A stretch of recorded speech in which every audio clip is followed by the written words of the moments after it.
All right, what's going on today, guys? Welcome to the Jason Mojo podcast. I have somebody really awesome on today.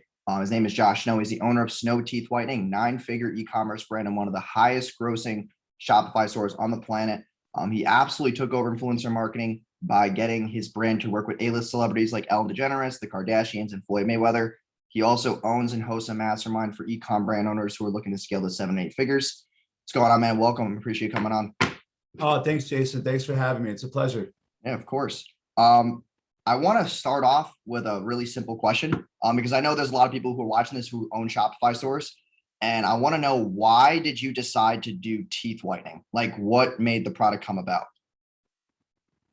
Personal experience. I started whitening my teeth when I was 13 because I started building websites, and naturally, like a lot of us do, started doing it for other people. So like an agency, and so meeting with clients, nobody knew that I was under 18 years old. So for me, like having a white smile was like really important to me. I was even going on eBay and buying like the clinical strength stuff on eBay,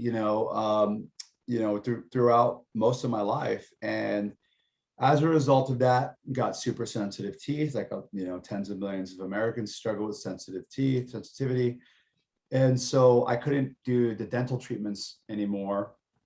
And so there was, at the time, I was looking for kind of what's the middle of the market, what's something that gets me professional level results at home, something that I didn't have to buy on eBay and like a black market, a real brand, so to speak. And when I was going through jaw surgery,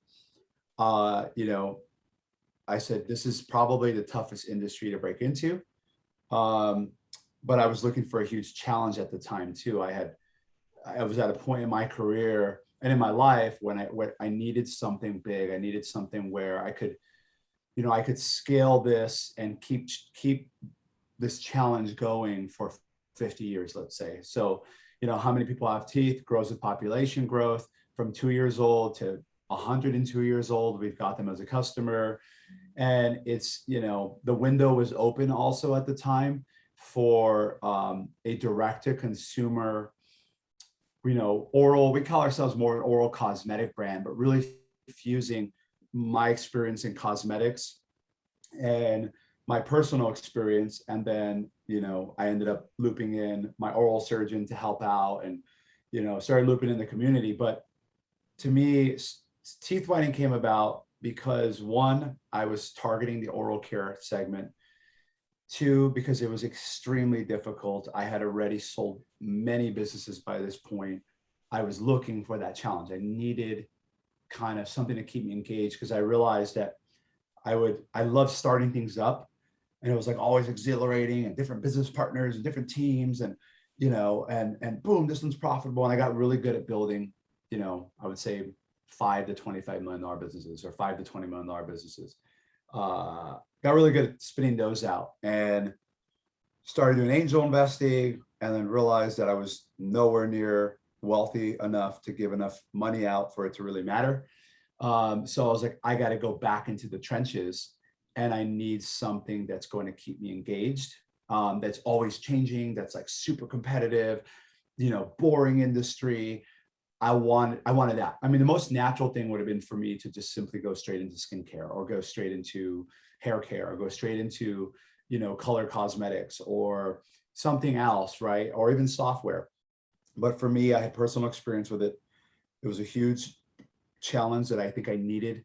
And I realized I needed in my life continually, because I'm like, what am I going to do? I'm going to like play golf. I don't like golf. I don't want to learn how to play golf right now in my life. This is my sport. Business and brand building is my sport. I love watching it. I love reading about it. I love talking about it. I love being on podcasts talking about it. Like, this is everything, and I absolutely enjoy it. Not that I'm, working 24/7 and all stressed out.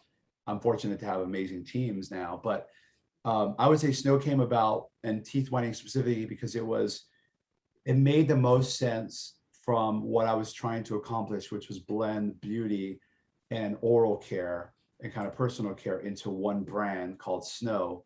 and it started as Snow Teeth Whitening. And now we're just at Snow on Instagram, we're at Snow on TikTok, at Snow on Facebook. And we have our first child brand, which is for kids, called Frost, at Frost on Instagram. Frost is our kids' oral care line powered by Snow, all natural, no artificial colors, the best ingredients, amazing packaging, amazing story, eco-friendly, 1-for-1 model. Every toothbrush sold, we give one to the 19 million American children without dental care. So, it's exciting because we have inside of Snow, which is one of many brands that I own, inside of Snow, we get to now launch Frost by Snow. And so the story continues. And if I didn't have a big enough addressable market, I think if I was starting out in my career, I wouldn't have picked this, certainly not.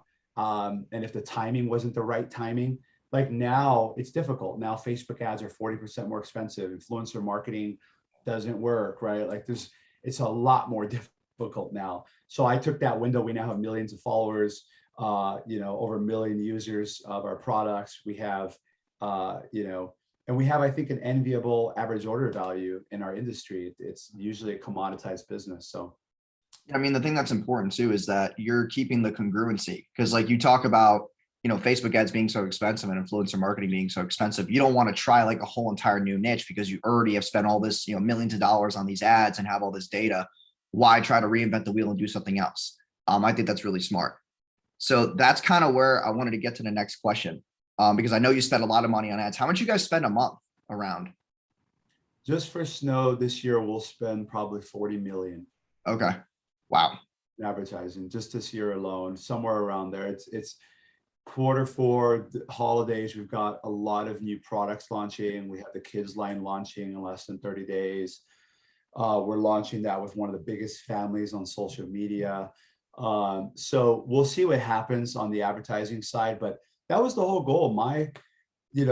Coming from media buying background and, all kinds of backgrounds in digital marketing, but I wanted a brand that I was like, okay, because we've got lots of different businesses, and Snow's definitely the biggest and the most well-known. And I looked at that and I said, we need the ability to spend 100 million a year profitably on media, on whatever that is, marketing, advertising, because that is a position that I think is much more powerful than simply saying we make 100 million a year in sales.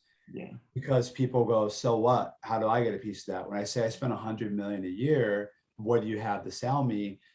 It kind of curates a lot of deal flow internally. It changes the dynamics of the business. It also, I think, we entirely bootstrapped, self-funded the first $100 million in sales, direct to consumer. And so, we're customer funded, we're customer invested. We have over 10,000 photos, the largest library of transformations. And so I think spending $100 million gives us a position of seat at a lot of tables. And then when you combine it across my organization, including Snow, I get economies of scale. So across all the companies, we'll probably spend 75 million this year. We've already spent 50 million across all of the business units, and Snow definitely surges in holiday. So spending 75 million, we're almost there across the brands that I own of spending that $100 million a year, which is really what my goal was. And now we're starting to, retail's really big for us. A lot of other channels are starting to emerge as complementary to our online sales. And so we're navigating that world, and we're having a lot of fun because a lot of us have never done retail in the same way. And so we're utilizing our unfair kind of competitive advantages in terms of, in terms of our list size. We have all of our sales, over 1 million customers inside of Shopify. And beyond that we have, data on surveys that customers fill out. We ask every customer to fill out a survey. We know what products they're interested in. We have a lot of metadata on 1 million plus Shopify customers. And that's extremely valuable to our acquisition model. It's extremely valuable to our expansion model. And one thing I learned is that entrepreneurs have this kind of just this amazing tendency to shiny object syndrome, especially marketers. And there's just so much everywhere. And it's like, do we run TikTok? Oh no, we got to run Snapchat. Oh, we got to run this, we got to run that. And you know, I do 2 to 3 things extremely well a year. And one of those things is hiring the best people that I can find. I'm always hiring. I'm always looking for great people. And I will create opportunities for great people. And that's one of the few jobs I have, and I have to be really good at my job. And my job is to help solve and contribute to solving issues that no one else can solve singularly or kind of even in a group. So across my businesses, every day I have funneled up to the top these sometimes incredibly simple, kind of just more EQ kind of style of solution. And then sometimes there are these incredibly complex. They include, you know, people, right? When you include people in anything, it just complicates the situation, and you got to be very difficult navigate. You got to be very careful navigating that, because for me, my personal brand is very important to me. My being who I am, being Josh Snow, is me. And I think and that's what Snow, I think, has given me. And that's why I push it so much and I share it so much, is because I've realized that, wow, this is what it's done for me. What if I share this story and I share these resources and I share the absolute honest truth, not the virtue signaling, oh, I just got lucky, or you just got to work harder, or, you know, money is not the end goal. It's like that. Those are, I don't know. Some people really believe that. Some people really believe a lot of things. Money is simply a tool to hopefully help more people, create more opportunity, and then you can't take it with you when you die. So hopefully you start giving it away as fast as you can. But if you want to enjoy that, otherwise save it for your family, they'll get rid of it. So I think that that's been really important to me, and Snow has given me kind of stage, I guess, like an opportunity. And the more that I share, the more the company grows, the more the team grows. It's been crazy because people go, don't you get ripped off? Like, you share everything. You share how you do this and how you think about this. And I go, that's the whole point, is that this is the people who then, you see, it's the tip of the iceberg, but I try to share even underneath the iceberg. I share the whole thing. Because innovation, you need competition to drive innovation. And there's an idea of like, screw competition, Peter Thiel. Like, I get that side too. But what we do is nearly impossible. So it's actually really exciting, kind of like a magician, and you see someone try the magic trick and they're like, I don't know how he does it. Yeah. Sometimes you got to just shut your mouth and let people try the magic trick. Sometimes they'll even make a little bit of money.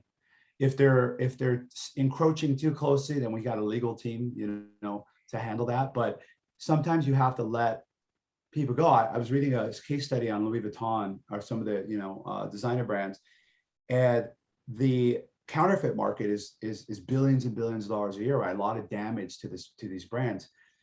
Well, they actually they understand that they can't completely reduce that to zero, that there will always be a black market for counterfeit designer goods.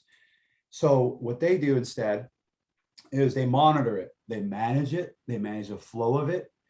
Because the thing is, if you're buying a $3,000 Louis Vuitton bag for $300 and it's a knockoff, you weren't ready to spend the $3,000 anyway. You were not an active customer of Louis Vuitton at that very moment. The thing that they studied and they realized is that you buy this counterfeit good and you bring it around, and it may be the best counterfeit good. It looks almost identical to the real thing, 99%, but you know it's not. And so what happens is that you get all of this validation. The brand gets so much compliments, you know, even though it's counterfeit, all these compliments. What happens is, psychologically, someone's identity, someone's persona, someone's status gets kind of transformed. It's like a parasite or a virus. It's like a virus. That virus attaches itself. That's the same reason why the used car dealer or the car salesman wants you to take the car home for the weekend without signing any papers. He wants you to post it on Instagram so that you morph these two together. And then guess what happens? She saves up for the $3,000 one and she goes and buys it and she becomes a customer for life. And so Louis Vuitton can either diffuse their brand and come out with Louis by Louis Vuitton, which is $300 little purses that kind of look like Louis Vuitton, but that would water down one of the most valued brands in the world.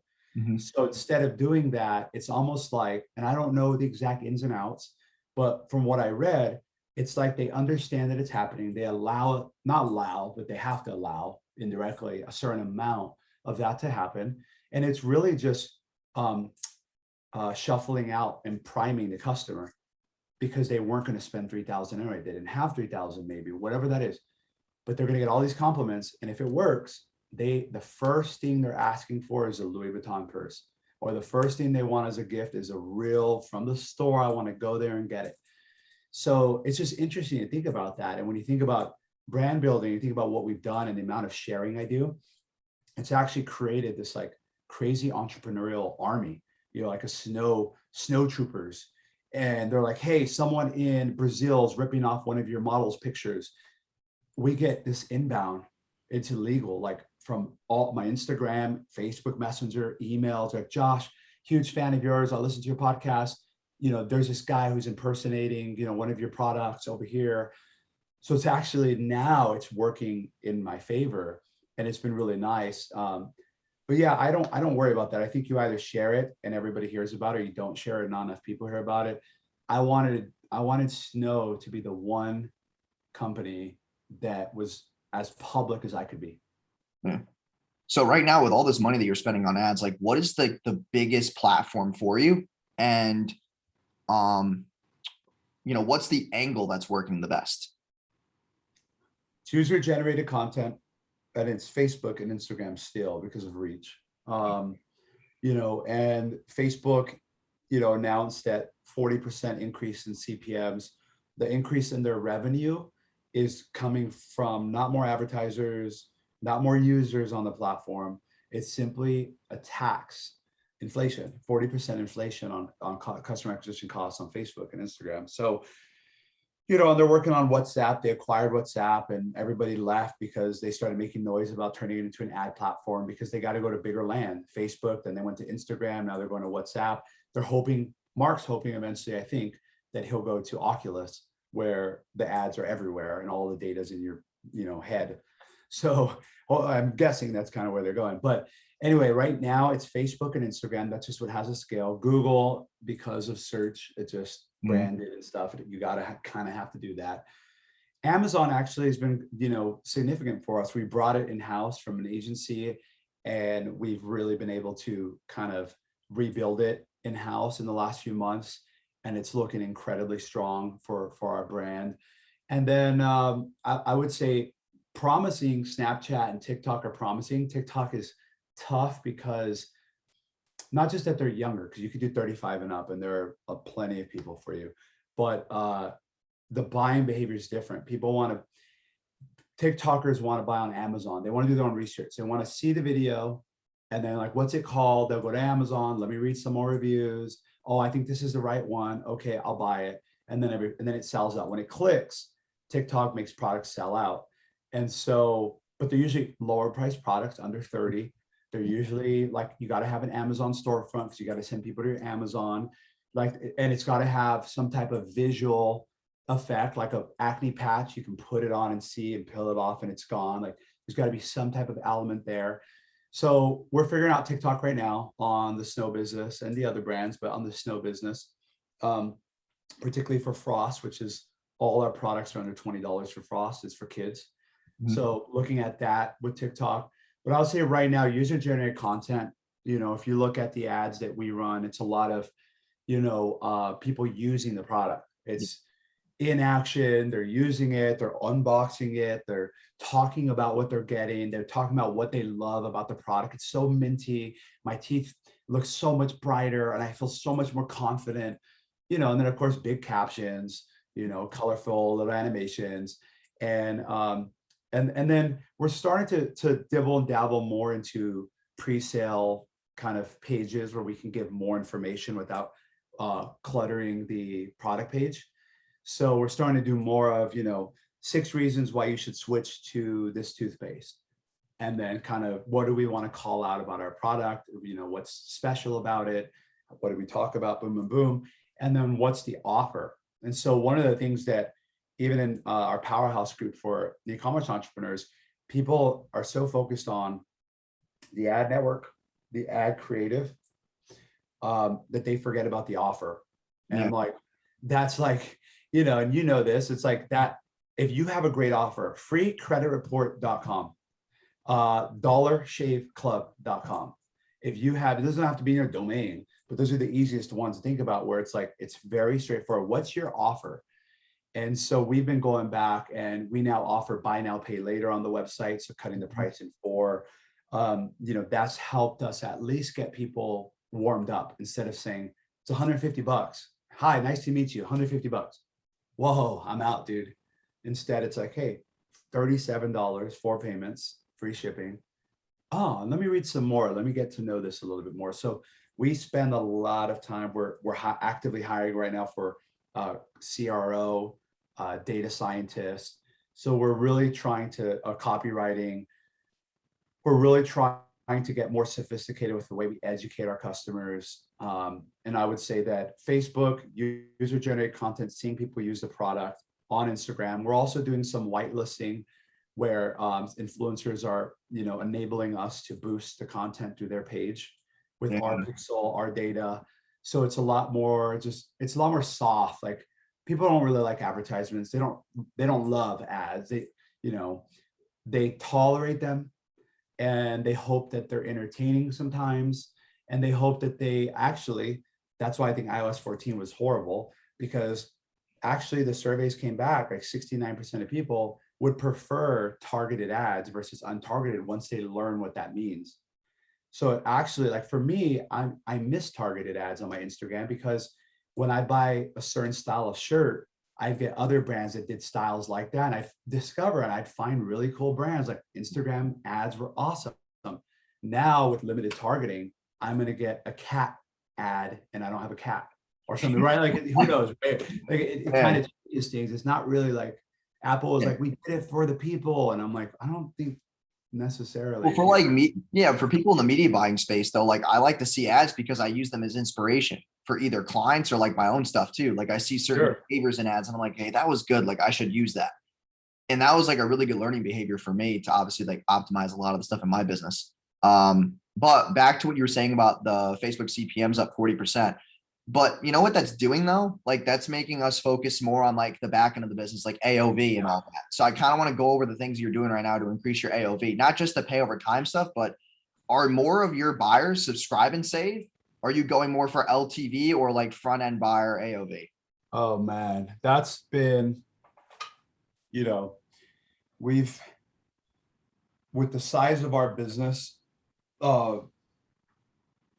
it's so difficult to kind of mold. We've been working behind the scenes for maybe a year and a half on subscription strategy, because my whole thing was, we could have launched with a toothbrush first that has a built-in subscription head.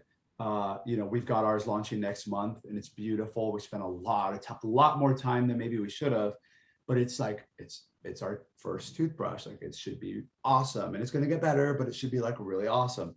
So with a company our size in terms of like Shopify, and modifying from high average order value, right? We have customers who spend $800, $2,000, right? They're buying gifts for the whole family. We're the giftable brand in whitening category. Like, that's it. So like, they're buying large quantities, and it's very difficult as a self-funded business to be like, but we know that if we gave them a better deal, but they're on subscription and they stayed long enough, that we'd end up making more. Well, that's why a lot of SaaS companies and a lot of subscription companies raise a ton of money. And, some of our closest competitors, one has raised, I think 100 million, and others raised maybe close to 50 million. And we haven't. So that for us is super important in terms of profitability, because our customers are investors. That's why the products have to work. They have to be great. The packaging has to be on point. Everything's got to be there as best as we can. We like split test our packaging, right? Like, what's the better satisfaction, the sleeve or the magnetic flip off? Or like, we're testing every single aspect of it. And that helps with returning customers, word of mouth. So to answer your question, right now for holiday, holiday is gifting. We're a gifting brand. So we have to feature, like right now we have our Afterpay Day sales going on. So those are large bundles divided by 4. So to drive AOV, we've been launching more products. I talk to a lot of e-commerce entrepreneurs in my mastermind through Instagram, and they have just one product, or they have just 2 or 3. They don't have accessory products. They don't have bundle kits, starter kits, ultimate kits. If you look at every retailer, Macy's, Costco, anywhere you go, they have kits. They have put things together and make it easy for people. If you only have one product, then do a 3-pack, right? Do a buy 2, get 1 free. That's your main offer, divided by 4 with Afterpay.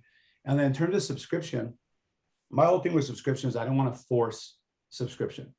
Like, there are only a few things that we do during the day that makes sense to subscribe to.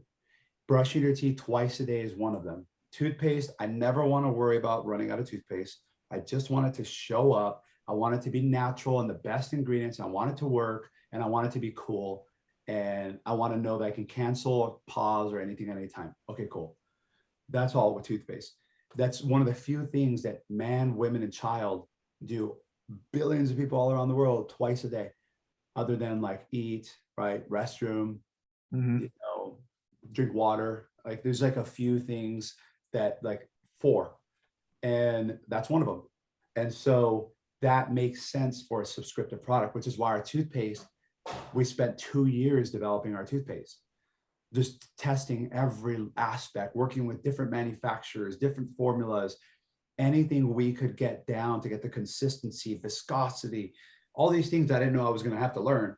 But we had to get that right, because toothpaste is the #1 most sold product in retail, but it's a commodity. It's impossible to break into, but ours has got to be good. So now we've been moving, our attachment rate has been really strong because our customers trust us now.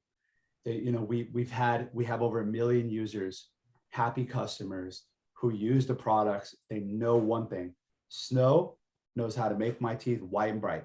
That's all I know. Oh, they have whitening toothpaste. Oh, they have whitening mouthwash. Oh, they have whitening toothbrush. Let me complete the line if white and bright teeth are important to me. And now we're starting to add other things like, gum health and, things for the enamel, sensitivity, bleeding gums. So we're starting to kind of move in that direction. We just, we're in the process, I can say, we're in the process of acquiring a business today that has the clinical medical kind of establishment so that we can do some more research into bleeding gums, some of the things on that side of the business. We're mostly a cosmetic focused business, but right now we're doing both. Attachment rate, we have over 50% of customers subscribing. Wow. And it's just getting started. I think, our competitors have, I think, a pretty high point because it's a forced subscription model. You have to get on the subscription model. But for us, 40 to 50% is great because we don't want to force anybody into subscription. We want to put our money where their mouth is and see the results, and then say, hey, how nice would it be to never worry about this for $9? Like, yeah, dude, you got me. I'm sold. For the next 50 years, I'm using Snow. And we see when people switch to Snow, they don't go back. That's a metric we've been really tracking. Okay, that's insane. 40, 50%. So as far as like all these other products that you're launching, what do you like as far as the kits and whatnot that you're trying to put together? Are you more concerned about people getting that like teeth whitening as a front end and then buying a kit as an upsell? Like, what have you seen work as the best upsells primarily for like your price point? So that's the thing. That's the other thing with a kind of premium, higher price products business is that when when you sell 1 million teeth whitening kits, and that average order value that you're used to, and then you start introducing, like I think we have some of the best lip care products in the game, and we've got a lip oil launching very shortly that is just out of this world. Like we're in the mouth and around the mouth. The lips are like the frame to the picture, which is a smile. Like we focus in this area, and I think some of our lip care products are the best. And like we have zero returns, like zero returns on our lip care products. Everybody loves them. I love them. But the thing is, they're $30. So they're when you have someone coming in, you start to impact your AOV across the board, right? Average order value. It starts going, whoa. And then if your customer acquisition cost doesn't drop at that same rate, you now have an inverse delta, you're losing money. So that's where we've been really careful, because we do spend a lot on paid media. We have 20 plus channels now driving sales, but Facebook is still important to us. So it's like, how do we introduce these new products, make sure they're successful without cannibalizing the current business as well?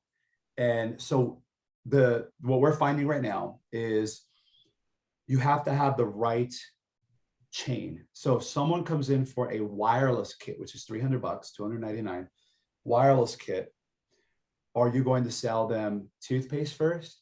What makes sense to sell them? Well, someone buying a wireless system at $300, they're really investing.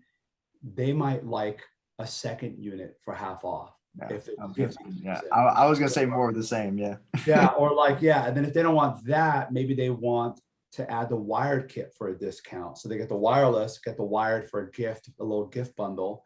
Then we also sell for people that don't want subscription. We offer them 3 months, 6 months, 1 year of refills. Lock it in. Just get a great deal. You're buying this. So one kit, half off a second one, 1 year of refills. And so you have an average order value of $580 all of a sudden, right? And like but that makes sense for that flow. Then you have, let's take the other extreme. So there's like other stuff in the middle, and then there's toothpaste. Toothpaste, $14 or whatever, $15, right? Under 20. So our toothpaste products under $20. Okay, super mass marketable, super scalable. Everybody uses toothpaste, but they're kind of stuck in their ways. So you kind of have to educate them and go through that whole process. The value of educating them, if you could do it cheap enough and scaled out enough, is that you gain the trust if you do it right. So, okay, the upside of toothpaste is that everybody gets it, and the ads have tons of engagement. Downside is we barely make money on the product as it is. So like we've got a few dollars maybe of margin. So I have to acquire a user for $2.